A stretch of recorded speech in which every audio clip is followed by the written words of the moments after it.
Hello बच्चों, मैं name है आकाश अग्रवाल। स्वागत करता हूँ आपका अपने चैनल जिसका नाम है पीटीएच। बच्चों, लेकर के आया हूँ मैं आप लोगों के लिए, जैसा कि आप लोगों को पता है, पार्ट 2 इलेक्ट्रिक फील्ड का पार्ट 2। ठीक है बच्चों, पार्ट 2। बच्चों, फर्स्ट वीडियो में बच्चों मैंने इंट्रोडक्शन कराया था आप लोगों को किस चीज़ के बारे में। जैसा कि आप लोगों को पता है कि मैंने फर्स्ट वीडियो में अबाउट चार्ज बहुत अच्छे से समझा दिया था और बहुत अच्छे से मैंने इस चीज़ को एक्सप्लेन कर दिया था कि चार्जेस किस तरीके से कंडक्ट होते हैं और किस तरीके से कंडक्ट नहीं होते हैं। आप चार्ज की यूनिट वगैरह सब देख सकते हो, पार्ट फर्स्ट आप डाल सकते हो, उसमें आपको सारी चीज़ें मिल जाएंगी। तो इन दिस वीडियो बच्चों, जो मैं टॉपिक्स कवर कर रहा हूँ वो आप टॉपिक्स देखिए कौन कौन से कवर होंगे इस वीडियो के अंदर। सबसे पहली चीज़ बच्चों, कूलॉम्स लॉ। कूलॉम्स लॉ बिल्कुल क्लियर होगा एकदम, ठीक है। फिर उसके बाद बच्चों कूलॉम्स लॉ की वेक्टर फॉर्म, ठीक है। कूलॉम्स लॉ की वेक्टर फॉर्म, ठीक है, ठीक है, vector forms of coulombs law. दूसरा मेरे बच्चों, थर्ड बच्चों, इसमें हम लोग पढ़ लेंगे प्रिंसिपल ऑफ सुपरपोजिशन, ठीक है बच्चों, प्रिंसिपल ऑफ सुपरपोजिशन। इस वीडियो में ये दोनों चीज़ें आपकी बिल्कुल बढ़िया तरीके से कवर होंगी, ठीक है। ये तीनों चीज़ें बढ़िया तरीके से इस वीडियो कवर अप हो जाएंगी, कोई टेंशन वाली बात नहीं है बिल्कुल भी, ठीक है बच्चों, ठीक है। हाँ, तो स्टार्ट करते हैं बच्चों कूलॉम्स लॉ। लेकिन उससे पहले बच्चों मैं आपसे एक बात कहना चाहूँगा, बहुत अच्छे से आप लोग फर्स्ट वीडियो को जरूर देख लीजिएगा। क्लास 12th आ चुका है, बिल्कुल भी ढील देने की ज़रूरत नहीं है। अच्छे से बेसिक तरीके से आप लोग पढ़ते रहोगे तो आप लोग को खुद में भी मज़ा आएगा, ठीक है बच्चों। तो स्टार्ट करते हैं बच्चों अपना कौन सा लॉ बच्चों, कूलॉम्स लॉ। कौन सा लॉ, कूलॉम्स लॉ। बच्चों देखो, कूलॉम्स लॉ ने, इतना तो आपको भी पता है, कूलॉम्स लॉ ने किसके बारे में बात की होगी। कूलॉम्स लॉ ने बात की थी चार्ज के बारे में। इन्होंने मिनिमम टू चार्जेस के बीच लगने वाले, मिनिमम टू चार्जेस के बीच लगने वाले इलेक्ट्रोस्टैटिक फोर्स की बात की थी। किसकी बात की थी, इलेक्ट्रोस्टैटिक फोर्स, ठीक है। अब देखो इलेक्ट्रोस्टैटिक फोर्स क्या होता है, बिल्कुल सिंपल सी भाषा में समझो, इलेक्ट्रोस्टैटिक फोर्स क्या होता है। आपसे अगर कही जाए कि इलेक्ट्रोस्टैटिक फोर्स की बात, तो आप कहोगे सर इलेक्ट्रोस्टैटिक फोर्स की एक खास बात होती है कि दो चार्जेस, मान लो वो दो सिमिलर चार्जेस हैं, मान लो वो दो अनसिमिलर चार्जेस हैं, इनके बीच लगने वाला फोर्स, इन चार्जेस के बीच, अगर दोनों सेम चार्ज हैं तो रिपेल करेंगे, मींस रिपल्सिव फोर्स। दो डिफरेंट चार्जेस हैं तो अट्रैक्टिव फोर्स, मींस अट्रैक्ट करेंगे। बोलो क्लियर है। तो इनके बीच लगने वाले फोर्स को हम बोलते हैं इलेक्ट्रोस्टैटिक फोर्स। इसी इलेक्ट्रोस्टैटिक फोर्स के बारे में डिफाइन किया मिस्टर कूलॉम्स लॉ ने। ध्यान रखना, बिल्कुल सिंपल सी बात है, ठीक है। अगर हम देखें कूलॉम्स के हिसाब से तो उन्होंने क्या बातें कही। उन्होंने कहा if two charges are placed, है ना, दो चार्जेस रखे हुए हैं, उनके बीच का डिस्टेंस मान लिया गया आर है, उनके बीच का डिस्टेंस मान लिया गया आर है, इनके बीच एक फोर्स काम करेगा, इसको मान लो Q1 चार्ज, इसको मान लो आप Q2 चार्ज, ये दो चार्जेस हैं। इस पे लगने वाला इलेक्ट्रोस्टैटिक फोर्स, इस पे लगने वाला इलेक्ट्रोस्टैटिक फोर्स डायरेक्टली प्रोपोर्शनल होगा प्रोडक्ट ऑफ चार्जेस के, एंड इनवर्सली प्रोपोर्शनल होगा square between them. Means charges को आप जितना ज्यादा दूर लेकर के जाओगे, इलेक्ट्रोस्टैटिक फोर्स का मैग्नीट्यूड उतना कम होगा। चार्ज को आप जितना करीब लेकर के आओगे, magnitude of electrostatic force increase होगा। ये चीज आपको ध्यान रखना है, ठीक है। ये इक्वेशन कौन सी हो गई, 2। बहुत बढ़िया बात। अगर from equation first and second आप देखो तो आप लिख सकते हो F is proportional to Q1 Q2 upon कितना, R स्क्वायर, ठीक है। अब आप यहां से प्रोपोर्शनलिटी का साइन हटाओगे तो देखिएगा F is equal to K Q1 Q2 upon R square. ये जो बच्चों K है ना, यही सब कुछ है, यस, ये K सब कुछ है, आप ये लगा लो। इस K को बच्चों हम लोग कहते हैं इलेक्ट्रोस्टैटिक कांस्टेंट, इलेक्ट्रोस्टैटिक कांस्टेंट और इलेक्ट्रोस्टैटिक कांस्टेंट और डाइलेक्ट्रिक कांस्टेंट, डाइलेक्ट्रिक कांस्टेंट, ठीक है। ये बच्चों आपको ध्यान रखना है बहुत अच्छे से, इसको हम लोग डाइलेक्ट्रिक कांस्टेंट भी कहते हैं। बच्चों ये किस चीज को दर्शाता है, सिंपल सी बात, ये आपको दर्शाता है बच्चों मीडियम के बारे में। किसके बारे में, मीडियम के बारे में, यस। ये आपको बताएगा nature of medium, nature of medium. बहुत ही शुद्ध भाषा में चीजों को समझो, सब समझ में आएगा। ये आपको किस बारे में बताता है, नेचर ऑफ मीडियम। कह रहे सर मतलब नेचर ऑफ मीडियम, एक्चुअली बच्चों जो ये इलेक्ट्रोस्टैटिक फोर्स होता है ना, इलेक्ट्रोस्टैटिक फोर्स, ये इलेक्ट्रोस्टैटिक फोर्स एक बात पे और डिपेंड करता है, ये डिपेंड करता है नेचर ऑफ मीडियम पर, नेचर ऑफ मीडियम पर। इसका मतलब क्या है जरा समझिएगा।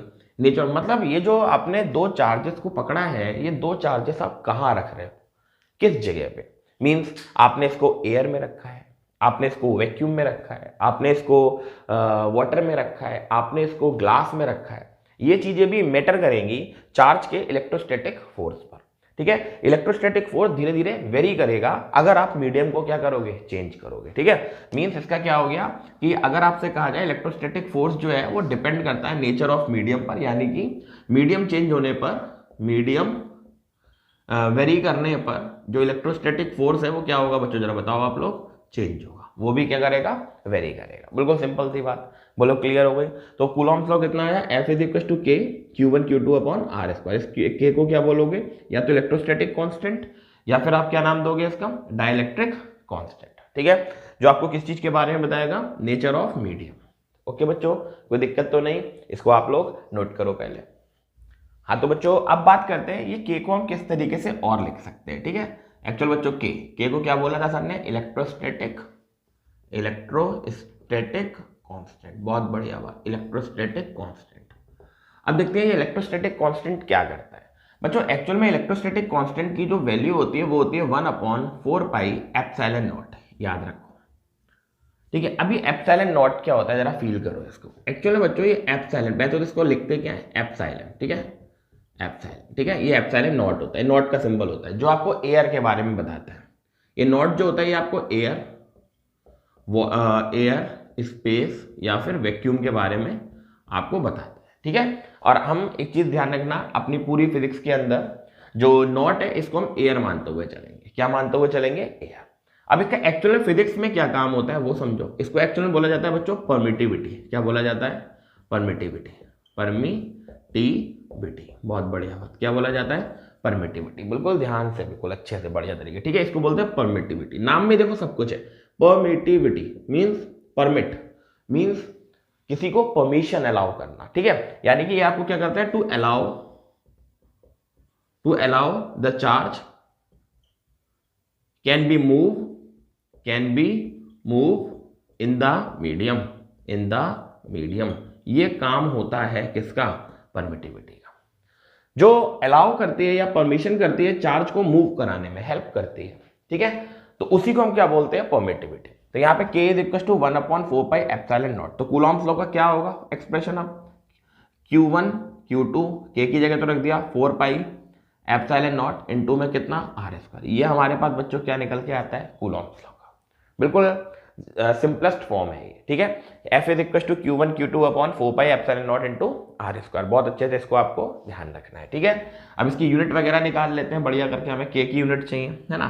तो F is equal to K Q1 Q2 upon कितना, आर स्क्वायर। ये इधर लेकर के जाओ, F आर स्क्वायर अपॉन में Q1 Q2 और बराबर कितना बचा, K। यूनिट देखो, ये न्यूटन, ये मीटर स्क्वायर, इसकी भी कूलॉम, इसकी भी कूलॉम, कूलॉम स्क्वायर। ठीक है, ये होता है इसका यूनिट, याद रखेंगे। ठीक है जी, कोई दिक्कत तो नहीं। डायमेंशन फॉर्मूला देखिए कैसे निकालते हैं। डायमेंशन फॉर्मूला बिल्कुल शुद्ध भाषा में देखिए, इसका फोर्स का ml T-2, इसका L स्क्वायर, इसका कितना हो जाएगा 80 इंटू 80। ठीक है, अब ये 80 का क्या मतलब है, एक्चुअल में आप जानते हो Q बराबर IT होता था, Q बराबर IT है ना, 10th क्लास में पढ़े थे। Q is equal to IT, तो Q is equal to I की जगह एम्पियर और टाइम की जगह T, तो Q इज इक्वल टू कितना हो गया 80। दैट्स वाई हमने 80 रखा। M ये हो गया L क्यूब, दो ये दो ऊपर T की पावर -4, ये ऊपर T की पावर -2। ये हो गया बच्चों इसका डायमेंशन फॉर्मूला, बहुत अच्छे से। ठीक है, अब बात करते हैं परमिटिविटी की, है ना, किसकी, परमिटिविटी की। अब आप परमिटिविटी की बात कर लो। अगर बच्चों आप परमिटिविटी की बात करते हो तो बड़े सिंपल वे में देखिएगा परमिटिविटी को हम किस तरीके से लिखते हैं। देखिएगा परमिटिविटी, आप देखो ध्यान से, इसी का रेसिप्रोकल ही है ना। अगर मैं परमिटिविटी की वैल्यू निकालूं तो यही तो आएगा 1/4 पाई और कितना के इधर आ जाएगा, ये ऊपर पहुंच जाएगा। मीन्स अब हम इसकी जगह इसका उल्टा कर दें तो परमिटिविटी की जो यूनिट होगी वो होगी कूलॉम्ब स्क्वायर ऊपर अपॉन में न्यूटन मीटर स्क्वायर। बहुत बढ़िया बात। आप इसका डायमेंशन फॉर्मूला देख सकते हैं, इसी का उल्टा कर दो, जो प्लस में उन्हें माइनस कर दो। एक्चुअल में इसके ऊपर कुछ नहीं तो 1 होगा, इसे माइनस में कर दो, m-1 n-3 t की पावर 4 a की पावर 2। ये होता है बच्चों इसका डायमेंशन फॉर्मूला। मुझे उम्मीद है बच्चों थोड़ा थोड़ा ये कंसेप्ट क्लियर हुआ होगा, बढ़िया तरीके से इसको आप लोग नोट कीजिए। हाँ, तो नेक्स्ट मेरे बच्चों बहुत अच्छे से पहले ये बताइए, क्लियर हो गया? अब बच्चों हम लोग चलते हैं बहुत अच्छे से, ध्यान से देखिएगा, ठीक है? वो देखिएगा बच्चों, अब हम लोग डाइलेक्ट्रिक कांस्टेंट को फोर्स की टर्म्स में लिख के दिखाएंगे आपको। बच्चों डाइलेक्ट्रिक कांस्टेंट का जो फॉर्मूला होता है वो होता है F of vacuum upon F of medium, याद रखिएगा बच्चों, ठीक है? वैक्यूम मतलब यहां पर आप एयर भी लिख सकते हो, it is also known electrostatic force of air upon electrostatic force of medium, ये चीज आपको ध्यान में रखनी है, ठीक है? इनका रेशियो क्या कहलाता है बच्चों जी? के कहलाता है, ठीक है?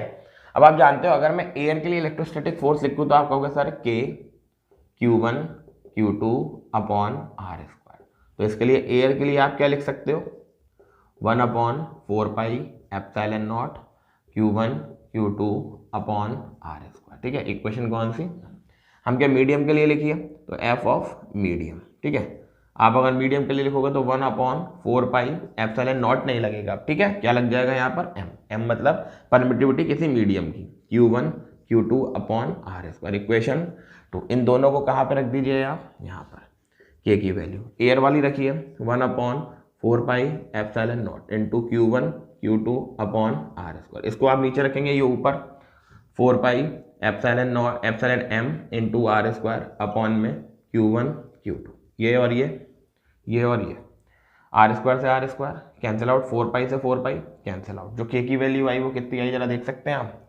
Epsilon m upon epsilon naught, this is the relation between permittivity and dielectric constant, ध्यान रखिएगा बच्चों, परमिटिविटी एंड डाइलेक्ट्रिक कांस्टेंट, ठीक है? इन दोनों का रेशियो क्या कहलाता है बच्चों जी?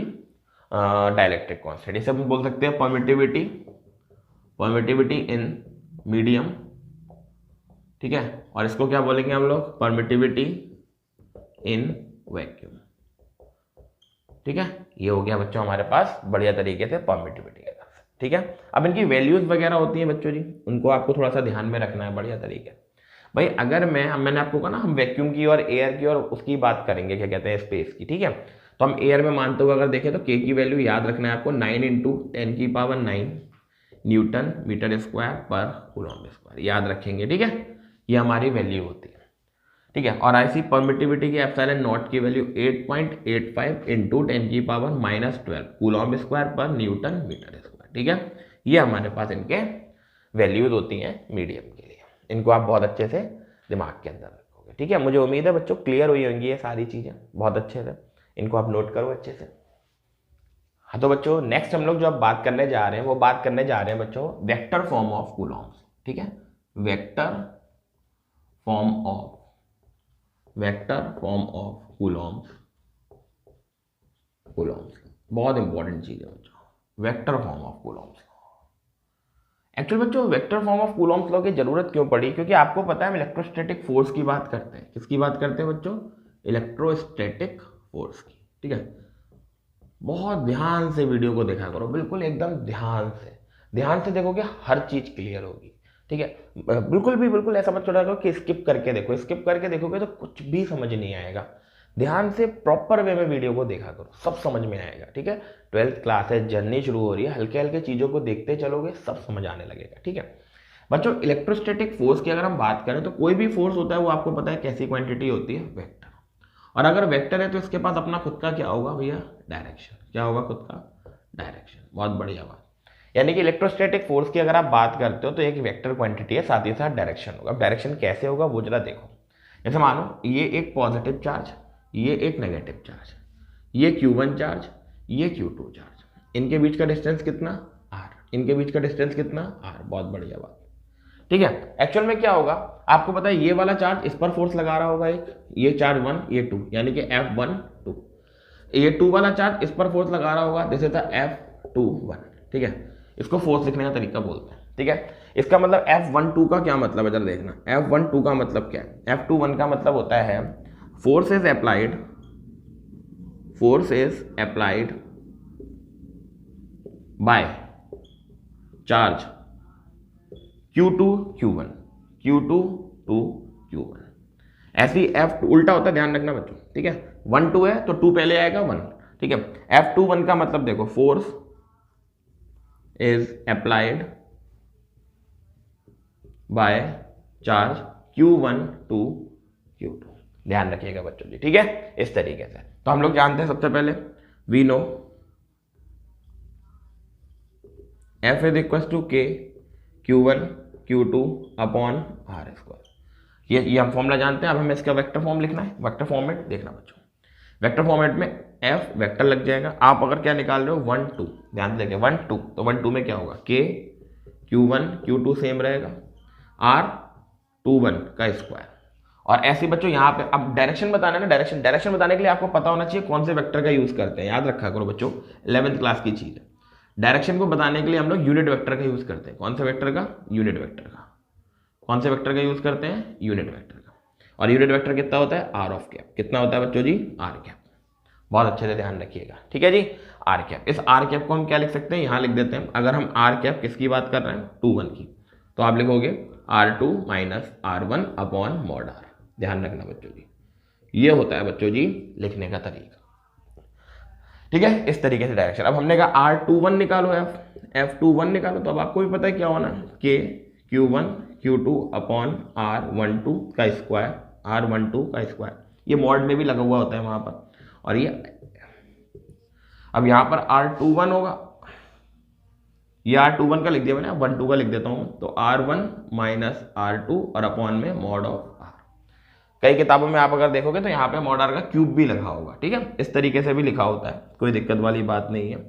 K Q1 Q2 upon mod are और इस पूरे का क्यूब, और साथ ही में वहां पे लिखा होता है R2 माइनस R1, ठीक है, इस तरीके से भी लिखा हुआ होता है। बहुत अच्छे से आपको इन चीज को ध्यान रखना है, ठीक है। ये डायरेक्शन बताते हैं। इस तरीके से बच्चों हम लोग क्या निकाल लेते हैं? डायरेक्शन निकाल लेते हैं। किस चीज का? कूलॉम्स लॉ के, फोर्स का, ठीक है।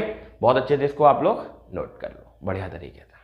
हाँ जी बच्चों, हम लोग चलते हैं लास्ट टॉपिक की तरफ अपने इस वीडियो के, जिसका नाम है बच्चों बहुत ही सिंपल वे में principle of superposition. Principle of superposition, principle of superposition, ठीक है। अब देखो, प्रिंसिपल ऑफ सुपरपोजिशन कुछ नहीं कहता है, सिंपल सी चीज कहता है कि किसी भी चीज का जो रिजल्टेंट होता है, ठीक है, किसी भी चीज का जो रिजल्टेंट होता है उसका वेक्टर ऑलवेज उन सभी के वेक्टर सम के कैसा होता है बच्चों जी? बराबर। यही कहता है, सिंपल सी बात है ना भाई, सिंपल सी बात आपको पता है, यही कहता है, ठीक है। अब यहाँ पे मैंने F क्यों लिखा? क्योंकि हम फोर्स की बात कर रहे हैं। कौन से फोर्स की बात कर रहे हैं? इलेक्ट्रोस्टैटिक फोर्स की बात कर रहे हैं। एक्चुअल बच्चों मैंने आपको बताया था F of resultant is equal to the sum of the vector sum of all the forces. अब ये फोर्सेस कहां से लगेंगे और कैसे लगेंगे उस चीज को समझना है।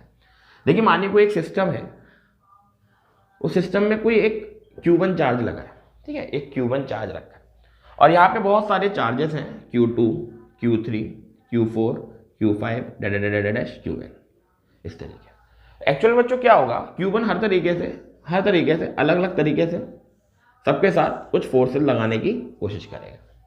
मान लीजिए Q1 से Q2 के बीच लगेगा फोर्स, Q1 से Q3 की तरफ, Q इससे, फिर ऐसे, फिर ऐसे।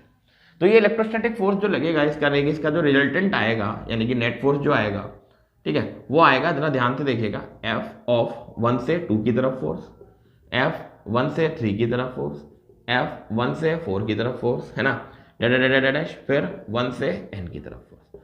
ये होता है बच्चों प्रिंसिपल ऑफ सुपरपोजिशन। बिल्कुल सिंपल सा लॉजिक है, कोई दिक्कत वाली बात नहीं है ना। समझ गए होगे आप लोग क्या कहना चाह रहे हैं सर?